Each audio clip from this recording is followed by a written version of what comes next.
In all the excitement of the British general election, it seems to have escaped us that President Putin, or at least the doppelganger Putin, has been having meetings with President Erdogan in Turkey, or of Turkey, in Astana in Kazakhstan, centered on a number of key issues of bilateral and regional importance. And the meeting took place on the sidelines of the Shanghai Cooperation Organization, the SCO summit.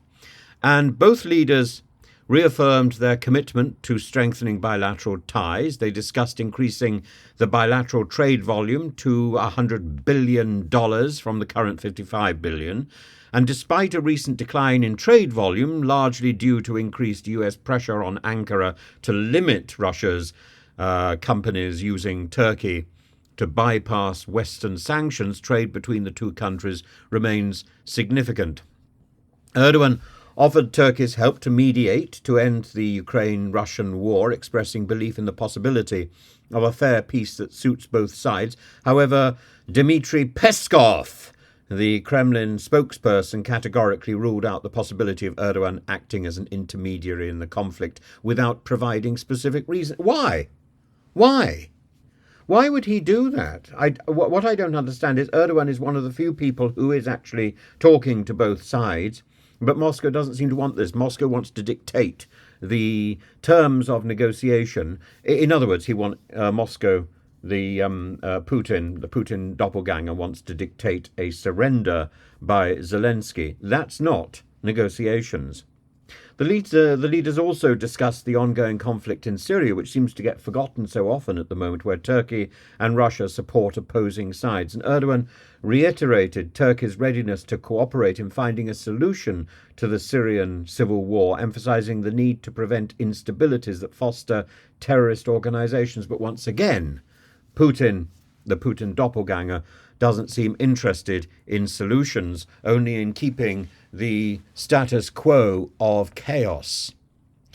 But the dialogue is important, and it concerned the Kurdish-led Syrian Democratic Forces, the SDF, which Turkey views as an extension of the PKK, the Kurdistan Workers' Party, and considers it a terrorist organization in Turkey.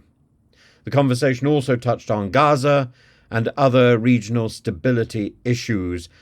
And Turkey, which relies on Russia for 49% of its energy, has not joined the Russian sanctions on Russia, which ought to leave the way open for realistic conversations. But because Turkey is one of the few who is in that position, and in NATO, it doesn't actually open up the dialogue, because that dialogue is already preconceived by Russia as one of pure negatives.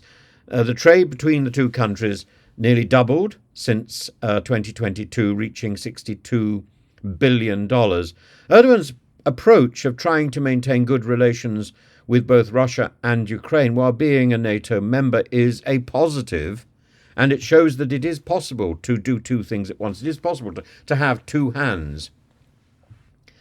But at the same time, if Turkey is the only country in that position that is prepared to brace for that intellectual confusion, it puts Turkey out on a limb, doesn't it?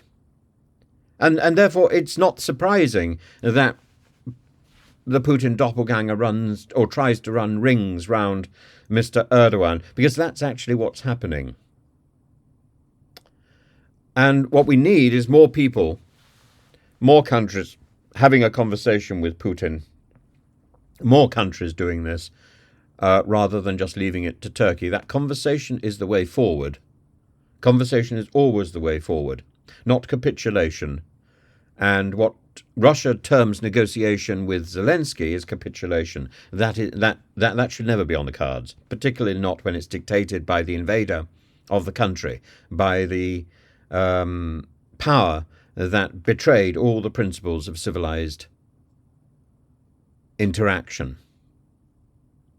So I think Turkey's initiative is always positive to hear, and the more Turkey does, the better. But Turkey should not be doing it entirely alone, and we should be stepping in to support Turkey's efforts.